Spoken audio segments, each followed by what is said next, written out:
এ এক অভিশপ্ত জায়গা। এখানকার সবগুলো প্রাসাদই মাটি গিলে খেয়েছে, তবে আজও টিকে রয়েছে এক অভিশপ্ত ইমারত, যেখানে গভীর রাতে ঘটে অতি প্রাকৃত ঘটনা। এটাই সেই চেম্বার। সূর্যের আলো এখানে এসেই পড়তো। এখানে এমন কিছু গোপন সুড়ঙ্গ আছে যেখানে প্রবেশ করলে কেউ ফিরে আসে না। দেখুন, সুড়ঙ্গের মুখটি সরকার বন্ধ করে রেখেছে। এটি এমন এক জায়গা যেখানে গত কয়েক হাজার বছরেও কেউ কোনো ধরনের ঘর বাড়ি নির্মাণ করতে পারেনি। স্থানীয়রাও এই জায়গাটিকে এড়িয়ে চলে। দেখুন, ওরা বাড়ি তৈরি করেছে, কিন্তু এই জায়গায় করেনি।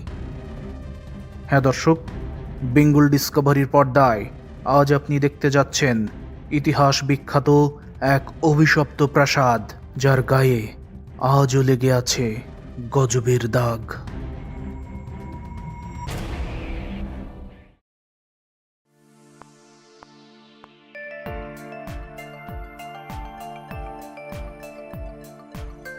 মিশরের রাজধানী কায়রো থেকে 130 কিলোমিটার দূরে ফাইয়ুমের নিভৃত পল্লী থেকে শুভেচ্ছা জানাচ্ছি আমি জুবায়ের আল মাহমুদ। দর্শক মণ্ডলী, এ পথে যাওয়ার সময় সামনে তাকালেই দেখতে পাবেন এক সুবিশাল জলাধার, যা আমি গত পর্বেই দেখিয়েছি। ওটাই আসলে কারুন লেক, যেখানে আল্লাহ তাআলা মুসা আলাইহিসসালামের চাচাতো ভাই ধনকুবের কারুনের সম্পদ এক নিমিষেই মাটির নিচে তলিয়ে দিয়েছিলেন।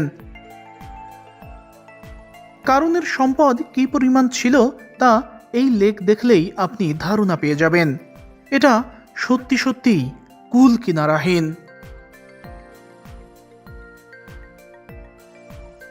তবে কারুনের ইতিহাস কেবল এর জলেই সীমাবদ্ধ নয়।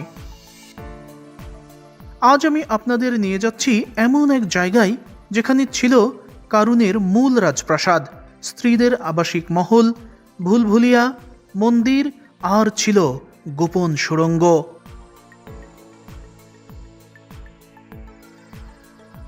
আসলে এই কারুন লেকের বিস্তীর্ণ জায়গা জুড়ে ছিল মূলত তার প্রধান ধন ভাণ্ডার, যেখানে সোনা আর জহরতের পাহাড় ছিল।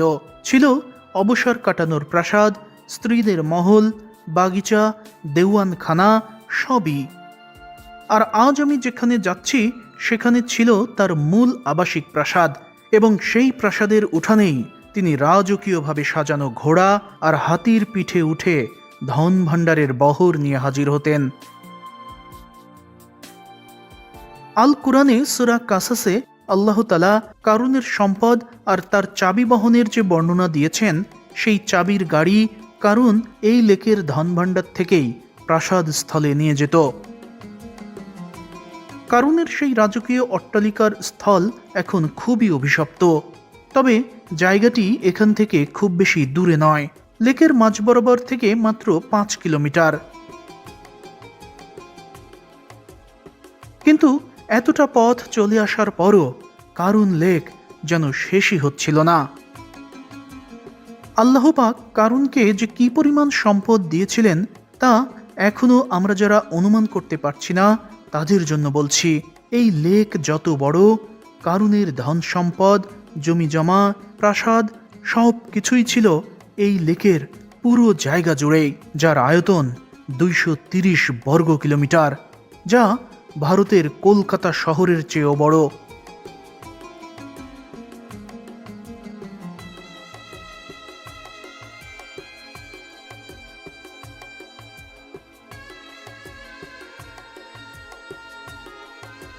তবে কারুনের অট্টালিকা স্থলে যাওয়ার সময় আমরা একসময় এমন এক রাস্তায় পৌঁছাই যা দেখতে হুবহু আমাদের বাংলাদেশের মাঠগুলোর মতো।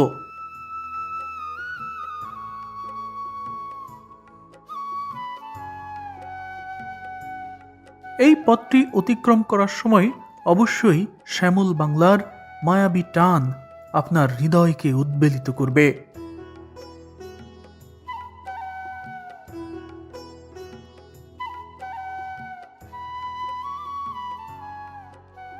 এখানকার এই সবুজ মাঠ, ফসলের ক্ষেত, খেজুর আর জয়তুন গাছের সারি আপনাকে ক্ষণিকের জন্য হলেও ভুলিয়ে দেবে যে আজ আপনি এক অভিশপ্ত জনপদের দিকে যাচ্ছেন। এই শান্ত প্রকৃতি আর স্নিগ্ধ পরিবেশ দেখে মনেই হয় না যে এই সবুজের ওপারেই এক সময় কেঁপে উঠেছিল আল্লাহর গজবে।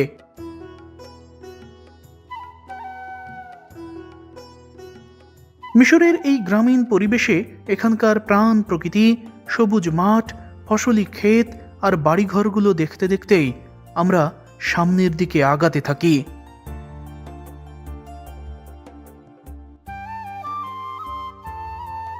এ পথে যেতে যেতে ছোট্ট একটা বাঁক ঘুরেই আমাদের চোখে পড়ল সেই বিস্ময়। হ্যাঁ দর্শক, দূরে মরুভূমির ধূসর রঙের আড়ালে যে পাথুরে ইমারত দেখতে পাচ্ছেন, ওটাই সেই রহস্যময় কারুন মন্দির। আর এই ফাঁকা ধুধু যে জায়গাটি দেখতে পাচ্ছেন, এই পুরো এরিয়া জুড়েই ছিল কারুনের রাজকীয় অট্টালিকা, স্থানীয়ভাবে যা কাসর কারুন বা কারুনের প্রাসাদ নামে পরিচিত। এটি কোনো ছোটখাটো জায়গা নয়, পুরো এই চত্বরটি মোটামুটি একটি গ্রামের সমান। স্থানীয়দের মতে এই পুরো প্রান্তরটি জুড়েই ছিল কারুনের রাজকীয় চত্বর। এখানেই ছিল তার সেই চাবিঘর, যেখান থেকে সে অর্ধ শতাধিক গাধার পিঠে করে চাবিগুলো নিয়ে যেত লেকের সেই স্থানে যেখানে তার দেওয়ানখানা ছিল। প্রচলিত আছে এখানকার প্রাসাদ থেকে কারুন লেক পর্যন্ত একটি গোপন সুড়ঙ্গ ছিল, যার একটি মাথা এখানকার মন্দিরের ভেতরের এক কোণের সাথে যুক্ত ছিল। এখানকার সুড়ঙ্গের সাথে তার যে ধনভাণ্ডার, অন্যান্য ধনভাণ্ডার ছিল, সেগুলোর যে একটা লাইন ছিল, আমার ধারণা হয়তো এটাই সেই সুড়ঙ্গ হতে পারে।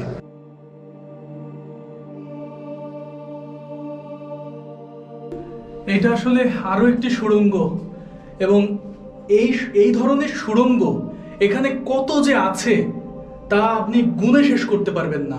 এখানে এতটা সুড়ঙ্গ, এতগুলা সুড়ঙ্গ আছে, এবং প্রত্যেকটা সুড়ঙ্গই আসলে এখন বন্ধ, কারণ ধ্বংস হয়ে গেছে, যে কারণে ভেতরে যাওয়ার আসলে উপায় নেই। এরকম অনেকগুলো সুড়ঙ্গ আমি এখানে দেখেছি। হ্যাঁ দর্শক, এটাই সেই সুড়ঙ্গ। মন্দিরে প্রবেশ করে হাতের ডান দিকে ঘুরলেই আপনি পৌঁছে যাবেন সেখানে। তবে সুড়ঙ্গটির মুখ আটকে রাখা হয়েছে, ভেতরে প্রবেশ একেবারেই নিষিদ্ধ।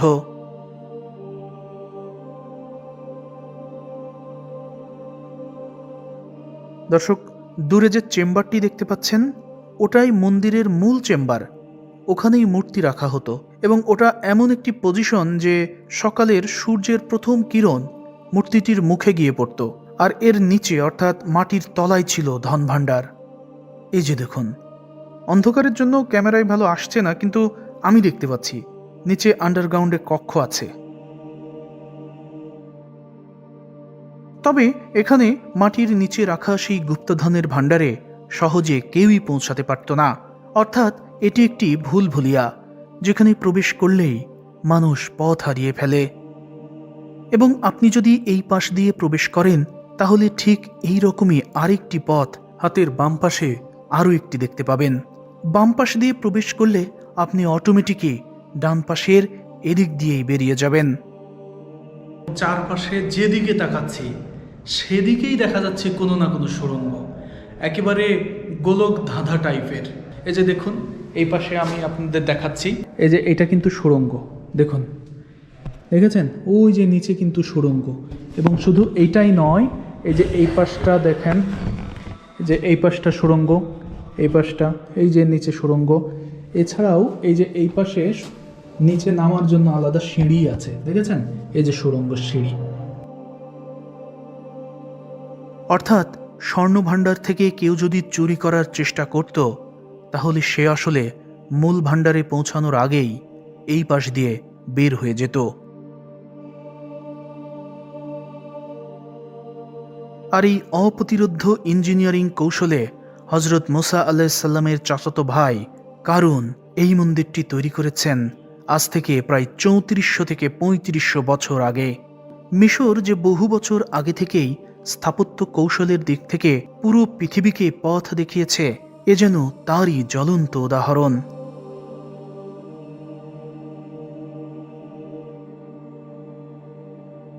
দর্শক, খুব ভালো করে খেয়াল করুন, ধারণা করে বলুন তো, এই মন্দিরটি আদৌ কি আপনার চোখে দোতলা কোনো ইমারত মনে হচ্ছে? মনে হচ্ছে না যে এটি একতলা? কিন্তু না, এটি একতলা কিংবা দোতলা কোনো ইমারত নয়, এটি 4 তলা। মন্দিরটি এমন স্থাপত্য কৌশলে তৈরি করা হয়েছে যা দূর থেকে দেখলে মনে হয় এটি ছোট্ট একটি কাঠামো। এমনকি আপনি এর কাছে এসে এর উচ্চতা দেখেও কোনোভাবেই ধারণা করতে পারবেন না যে এটি 4 তলা কোনো ইমারত। এটাই মিশরীয় ইঞ্জিনিয়ারিং কৌশল। এবং গাঁথনিগুলো দেখেন, এই যে দেয়ালটা দেখতে পাচ্ছেন না, এটা হজরত মুসা আলাইসাল্লামের যুগের দেয়াল। এবং এই যে ডিজাইনগুলো দেখতে পাচ্ছেন ওপরে, সবগুলোই কিন্তু সেই মুসা আলাইসাল্লামের যুগের ডিজাইন, সেই আজও অক্ষত আছে। এবং ওপরে দেখেছেন, ওপরে এই অংশটা কিন্তু ফেটে গেছে, এই পুরোটা, অর্থাৎ এই পাশ থেকে এই প্রান্ত পর্যন্ত কিন্তু একটা বিশাল পাথর, বুঝতে পাচ্ছেন, পাথর এই পাশ থেকে এই পাশ পুরোটা এরকম করে পাথর একটা একটা একটা করে মোট 1 2 3 4 5 6 7 8 9টা পাথর এখন দেখা যাচ্ছে। এই 9টা পাথরের মধ্যে 7টা পাথরই ফেটে গেছে, একেবারে এরকমভাবে ফেটে গেছে। আমি জানি না, যে কোনো সময় হয়তো ভেঙেও পড়তে পারে, কাজে এখানে বেশিক্ষণ সময় থাকা আসলে ঠিক হবে না।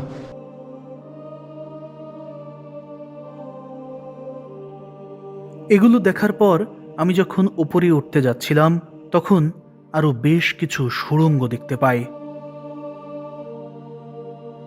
ওই যে ওই জায়গায় আর একটা নিচে যাওয়ার একটা পথ।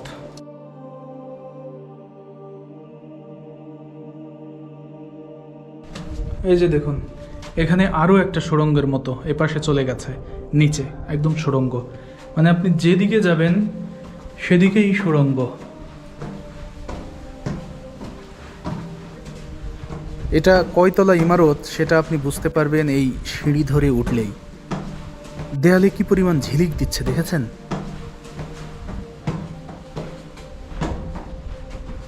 দেখুন, এটা দোতলা, আমরা আরো উপরে উঠব।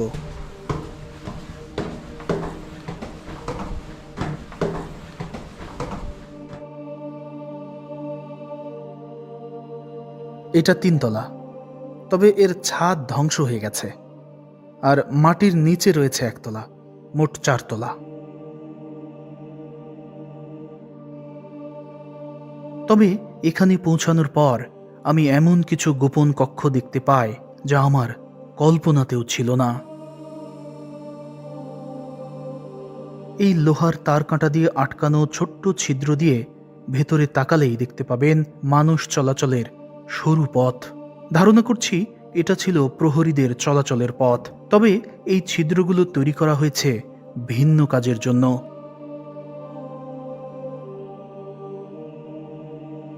এই মন্দিরের এই দেয়ালের পাথর যেটা দেখতে পাচ্ছেন, আমি এখন স্পর্শ করেছি, এইটা কিন্তু সেই আমলের হজরত মুসা আলাইসাল্লামের যে যুগের পাথর, সেটি কিন্তু এইটা। আর এখন এই যে সংস্কার করা হচ্ছে, এই পাথরটা কিন্তু এখনকার আমলের, দেখলেই বোঝা যাচ্ছে যে এটা নতুন পাথর আর এটা অনেক পুরনো পাথর।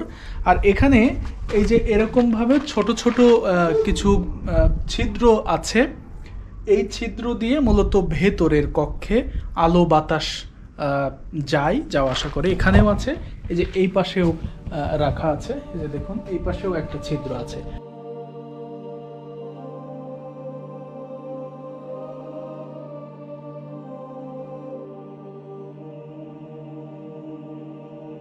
এগুলো দেখার পর এখান থেকে আপনি যখন এই পুরো চত্বরটির দিকে একবার তাকাবেন, কেবল তখনই অনুধাবন করতে পারবেন এই কারুন প্রাসাদ চত্বর আসলে কি বিশাল এলাকা নিয়েছিল। এখান থেকে পুরো চত্বর দেখা যাচ্ছে, মানে ছোটখাটো কোনো চত্বর নয়, মানে পুরো একটা গ্রাম যত বড় হয় না, ঠিক ততটাই বড়। এবং পুরোটা গ্রাম জুড়েই, অর্থাৎ যত দূর চোখ যাচ্ছে, ফাঁকা অংশ যেটি দেখতে পাচ্ছেন, যত দূর চোখ যাচ্ছে ওই দূরে বিদ্যুতের খুঁটি দেখা যাচ্ছে ওই পর্যন্ত, এদিকে এদিকে একেবারে সবুজ যে প্রান্তর দেখা যাচ্ছে ওই পর্যন্ত সব কিছু একেবারে পুরোটাই ধ্বংস হয়ে গেছে, কিচ্ছু নেই, ধুধু করছে। হ্যাঁ দর্শক, কারুন তার সম্পদের জাঁকজমকপূর্ণ প্রদর্শনী এখানেই করত, আর এই পুরো এরিয়া জুড়েই ছিল তার সেই রাজকীয় এক একটি অট্টালিকা আর স্ত্রীদের মহল। হজরত মুসা আলাইসাল্লাম এখানে এসেই কারুনকে বলেছিলেন, হে কারুন, তোমার সম্পদে জাকাত রয়েছে, আল্লাহ তোমার উপর যে দয়া করেছেন, তুমিও জাকাত প্রদানের মাধ্যমে গরিবদের দয়া করো। তখন কারুন দম্ভের সুরে বলেছিল, আমাকে কেউ দয়া করেনি, আমি এই সম্পদ অর্জন করেছি আমার নিজের মেধা আর পরিশ্রমে। কারুন হিসাব করে দেখে যে তার অগাধ সম্পদের একটি অংশ যদি জাকাত হিসেবে দিতে হয় তাহলে তা হবে বিশাল অঙ্কের। সম্পদ হারানোর ভয়ে এবং অহংকারের বশবর্তী হয়ে সে তখন মুসা আলাইসাল্লামকে সামাজিকভাবে হেয় করার পরিকল্পনা করে। সে ভাবে মুসার চরিত্র যদি নষ্ট করে দেওয়া যায় তাহলে মানুষ তার কথা শুনবে না, তাকেও আর জাকাত দিতে হবে না। সে তখন বনি ইসরায়েলের একজন খারাপ চরিত্রের নারীকে অর্থ দিয়ে মুসা আলাইসাল্লামের চরিত্রে কালিমা লেপনের জন্য চুক্তি করে। মুসা আলাইসাল্লাম একদিন এই সুবিশাল চত্বরেরই কোনো এক জায়গায় দাঁড়িয়ে দ্বীনের দাওয়াত দিচ্ছিলেন। তিনি সেখানে ব্যভিচারের শাস্তি সহ বিভিন্ন হুকুমত বর্ণনা করছিলেন। ঠিক সেই সময়ই পূর্ব পরিকল্পনা অনুযায়ী কারুন দাঁড়িয়ে পড়ে এবং ব্যঙ্গাত্মকভাবে মুসা আলাইসাল্লামকে সে প্রশ্ন করে, বলে, আপনি নিজে যদি এই ধরনের খারাপ কাজ করেন তাহলে কি আপনারও শাস্তি একই হবে? মুসা আলাইসাল্লাম শান্তভাবে তখন উত্তর দেন, বলেন, হ্যাঁ, আমার ক্ষেত্রেও একই শাস্তি হবে। মুসা আলাইসাল্লামের একথা বলার সাথে সাথেই কারুন সেই নারীকে সবার সামনে নিয়ে আসে এবং তাকে শিখিয়ে দেওয়া সেই কথাগুলো বলার জন্য চাপ দেয়। এই ঘটনা দেখে উপস্থিত সবাই স্তব্ধ হয়ে যায়। ওই নারী যখন মুসা আলাইসাল্লামের বিরুদ্ধে মিথ্যা বলতে যাচ্ছিল, ঠিক তখন মুসা আলাইসাল্লাম সেই নারীর দিকে আল্লাহর দেওয়া বিশেষ নূর সম্বলিত চোখ দিয়ে তাকান, আর সাথে সাথেই সেই নারীর জবানে মিথ্যা আটকে যায়। সে তখন চিৎকার করে বলতে শুরু করে, হে আল্লাহর নবী, কারুন আমাকে ধন সম্পদ আর স্বর্ণের লোভ দেখিয়ে আপনার বিরুদ্ধে মিথ্যা অপবাদ দিতে বলেছিল। আসলে আপনি নির্দোষ, আমি আপনার নামে মিথ্যা বলতে রাজি হয়েছিলাম। এরপরেই মূলত কারুনের সব সম্পদ মাটি গিলে নেয়। আল্লাহ তাআলা সূরা কাসাসে বলেছেন, হে মুমিনগণ, তোমরা তাদের মতো হইও না যারা মুসাকে কষ্ট দিয়েছিল, অতঃপর তারা যা বলেছিল আল্লাহ তা থেকে তাকে নির্দোষ প্রমাণ করেছিলেন। মুসা আল্লাহর কাছে মর্যাদাবান ছিলেন। আসলে আল্লাহ পাক তার নবীর উপর এমন অপমান সহ্য করেননি, তাই আল্লাহ তাআলা ভূমি ধসের মাধ্যমে কারুনের সব সম্পদ মাটির নিচে তলিয়ে দেন। তার প্রতিটি ট্রেজারি অর্থাৎ ধন ভাণ্ডার, সোনা দানা, প্রাসাদ, জমি সব কিছুই মাটির নিচে তলিয়ে যায়।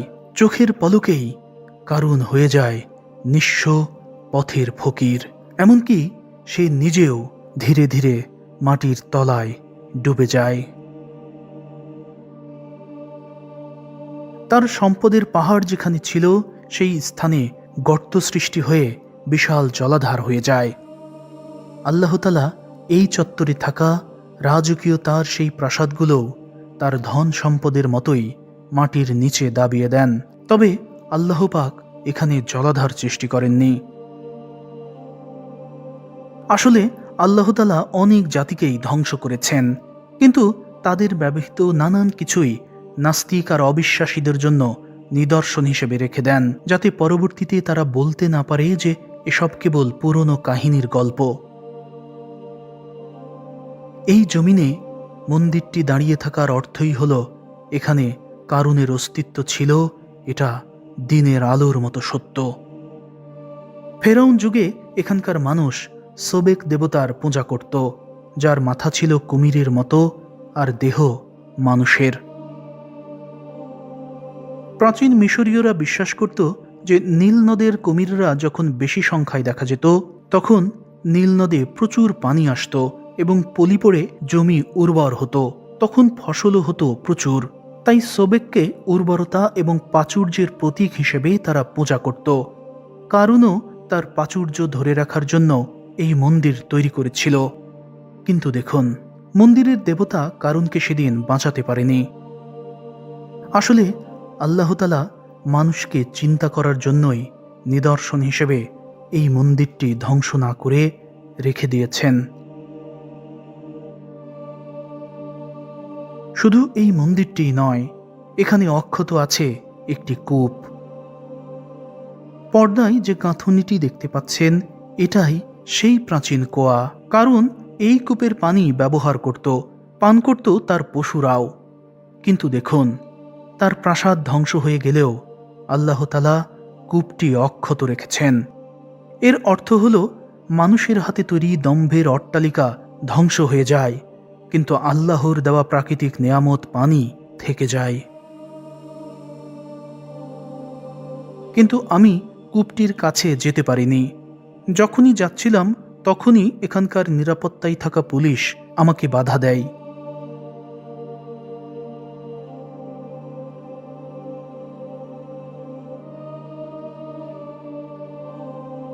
আসলে জায়গাটি অভিশপ্ত, আল্লাহর গজবের স্থান।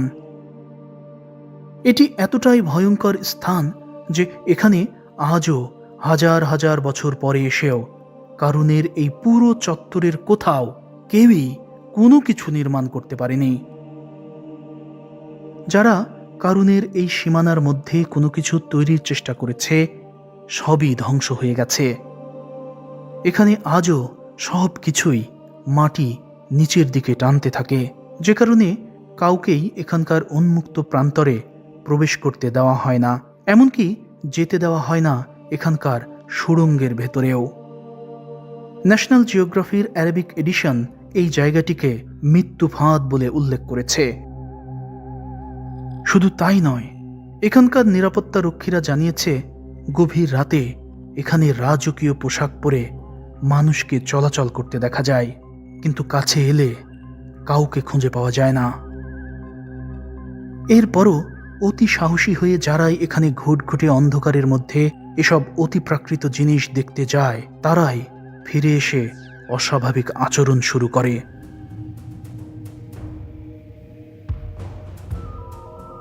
মিশরের দৈনিক পত্রিকাগুলো এই জায়গাকে অভিশপ্ত স্থান হিসেবে আখ্যা দিয়েছে, যেখানে এখন রাতের বেলা যাওয়া একদম নিষিদ্ধ।